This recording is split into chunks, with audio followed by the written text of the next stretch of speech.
One su zadužene za brigu o telu i pravilnom vežbanju. Pretpostavljam da su već na sceni i da, tu je naša instruktorka. Gledamo šta nam ona preporučuje kako da se danas na pravi način posvetimo svom telu. Dobro jutro svima.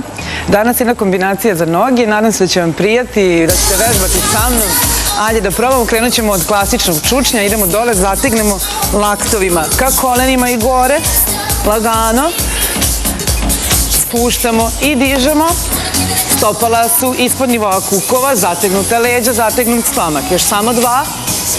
I poslednji. Ostanemo dole. Spojimo dlanove, spustimo na grudnu kost, pa izvlačimo u sajd. Idemo lagano. Hop. Markiram prstima sa strane, a u isto vreme ostajem u počučnu. Odlično. Još 4, 3, još 2 i poslednji. Odlično. Lagano gore udah, spustim, širim stav. Stopala su otvorena ka spolja. Ja idem karlicom lagano dole i nećemo grudima napred. Ajmo da se spuštamo. Hop. I gore izvučem na prste da aktiviram list. I još. Hop. I još. Samo 4. Pa 3. Još 2. I poslednji. Hop. Spustim dole. Spajam prsti peta. Nameštam se na stranu. Pazim da koleno ne pređe prste stopala. Izvlačim dijagonalu ruke i noge. Idem lagano. Hop. Pogled za rukom. I još. Hop. 4. 3. Još 2.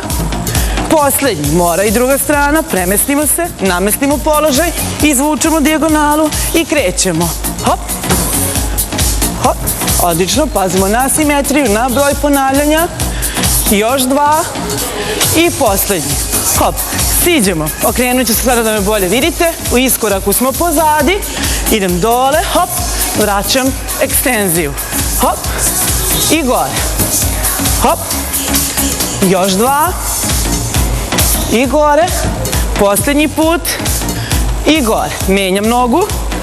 Nameštam se. Idemo dole. Hop. Ekstenzija. Hop. Još 2. I poslednji. Hop. Ovom kombinacijom smo svakako aktivirali cele noge. Probajte, vežbajte sa nama. To je sve za danas. Pozdrav! Eto kako ćete na pravi način da vodite računa o